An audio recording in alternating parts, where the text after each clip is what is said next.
tugiye kurebera hamwe uburyo igitunguru kibisi ibyo kidufasha mu buzima bwacu bwa buri munsi. Igitunguru kibisi rero kidufitiyemo intungamubiri nyinshi, gifite akamaro kenshi mu mubiri wacu. Ni byinshi cyane igitunguru kibisi kidufasha. Ni ukuvuga ko reka mbanze mbasabe, mbere y'uko twumva iby'igitunguru kibisi kidufasha, tubanze dukore subscribe, dukore like, dukore share, dukore comment, hanyuma twumve inyigisho z'igitunguru kibisi.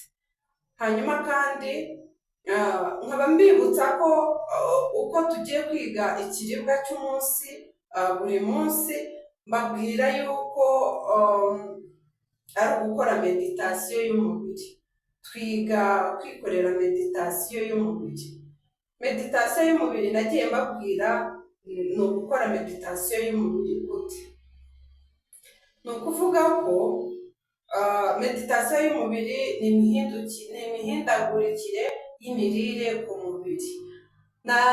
Impamvu nzajya ngenda mvuga yuko hari igihe uba ufite wenda ushobora kuba ufite ibintu byinshi ariko ugasanga bikunanira ubireba.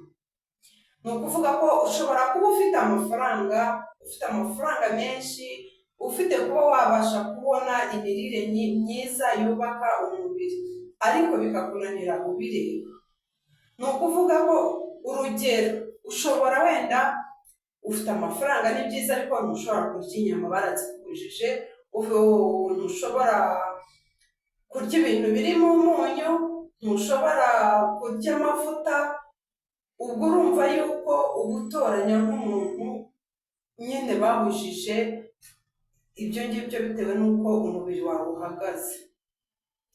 Rero icyo bita gukora meditasiyo ni ukuvuga ko uburyo ugomba kurwanya indwara zataka ubuzima bwawe, kugira ngo wirinde kuba bakubuza kurya ibintu bitandukanye kandi nyamara umubiri wawe ubikeneye. Ni ukuvuga ko akenshi hari igihe turya ibintu tukabirya nabi, ugasanga umubiri wacu watatswe n'indwara zitandukanye, noneho tukageraho tubirebesha amaso bikatunanira. Igitunguru kibisi rero gituma ugira uruhu rwiza, kirinda uburwayi bw'uruhu, ukagira uruhu rwiza cyane rutoshye rwose, ugasa neza. Ikindi gitunguru kibisi kirinda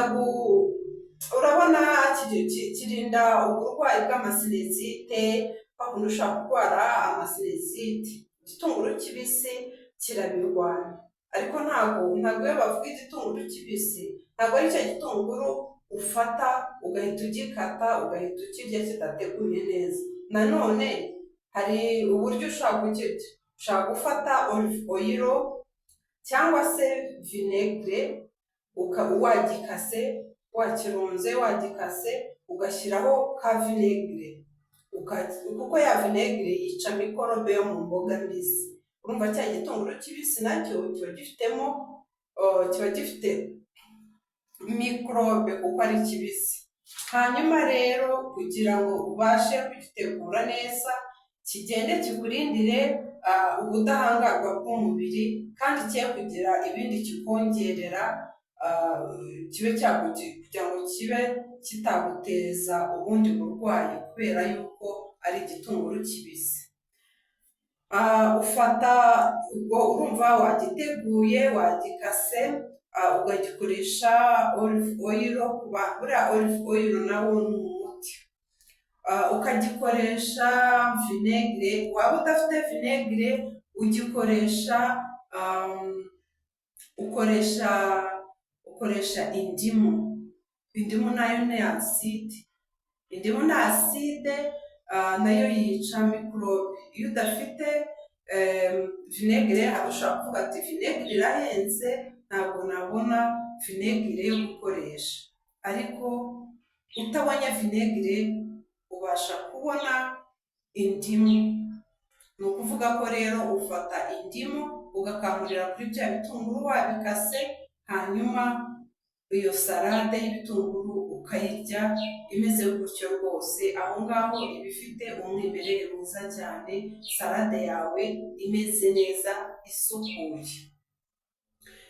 Akamaro k'ibitunguru rero, akamaro k'ibitunguru ni ukuvuga ko ibitunguru iyo bigeze mu mubiri bifitemo amavitamine atandukanye, vitamine nyinshi zitandukanye zigenda zikakwirakwira mu bice by'umubiri wose, zikaturindira mbese zikakurinda kuba wakwatakwa n'indwara ya kanseri mu bice bitandukanye by'umubiri, bitewe n'intungamubiri calcium zibamo, bigiye bifite intungamubiri zigiye zitandukanye nyinshi. Ni ukuvuga ko iyo wakiriye ibice byose by'umubiri kiragenda kikarwanya amabagiteri ashobora kwinjira mu mubiri wawe akaba yaguteza kurwara indwara ya kanseri, amagiripe, amasinezite na asima, kirwanya no kuba warwara asima.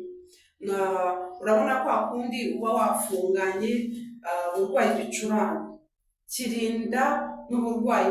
Niyo waba warwaye ibicurane ukarya igitunguru kibisi wagiteguye nka kwa kundi nababwiye, washyizemo akadimu cyangwa se vinegere ukakirya, urwaye ibicurane, bya bicurane rwose bihita birangira bikagenda. Ni ukuvuga ko rero biriya bitunguru biradufasha,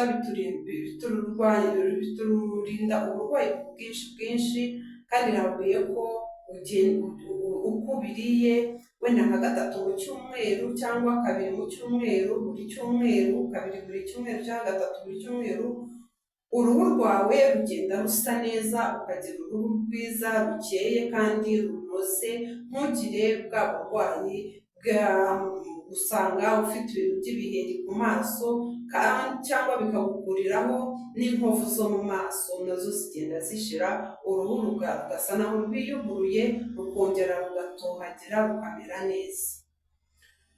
Igitunguru rwose ni cyiza cyane, noneho no muri ibi bihe by'imvura ko ubundi batangiye kumva bafunganya ukikatira igitunguru cyawe ukakirya, rwose uducurane turagenda na kwa gufungana kw'amazuru bikarangira. Rero ibi bitunguru ni byiza cyane, ubundi tubirya tubikaranze, ariko nanone ho kubikoramo salade, bino bitunguru bitukura ni ibitunguru, ni umuti mwiza cyane udufasha, uturindira umubiri kurwara, urinda uburwayi bw'umubiri, ukarwanya ama-infection y'umubiri ashobora kuguteza ibibazo, uburwayi butandukanye, na kwa kundi ugira ibinure by'umubiri bikagenda bikifunga, imitsi igafungana, amaraso akananirwa uko atembera, igitunguru kiragenda kigacagagura bya binure byose by'umubiri, hanyuma amaraso yawe akongera akayoboka mu mitsi, akongera agatembera neza. Ni ukuvuga ko rero musobanukirwe n'uburyo igitunguru gikoreshwa, n'ibyo igitunguru kiturindira mu buzima bwacu bwa buri munsi. Dukoresha igitunguru kibisi nibura 2 mu cyumweru cyangwa 3 mu cyumweru ku babishoboye, hanyuma urinde umubiri wawe kwatakwa n'indwara zitandukanye. Ikindi nanone ngo byongera abasirikare b'umubiri. Ibitunguru byongera abasirikare b'umubiri, kumva ufite akanyamuneza mu mubiri, kumva akanyamuneza nyine wumva uguwe neza mu mubiri. Urumva ibitunguru ni byinshi, ntabwo twabivuga ngo tubirondore tubirangize, gusa igice cya kabiri nzababwira inkomoko yo kurya igitunguru kibisi, aho yavuye, ubushakashatsi bwakozwe mu gitunguru kibisi, hanyuma n'uwavumbuye igitunguru kibisi uko kiribwa n'ibyo gifasha, akaba yarabyanditse mu bitabo, akaba ariho abahanga bagenda babikura mu bitabo. Murakoze, mugire umunsi mwiza, mukore subscribe, like na share na comment.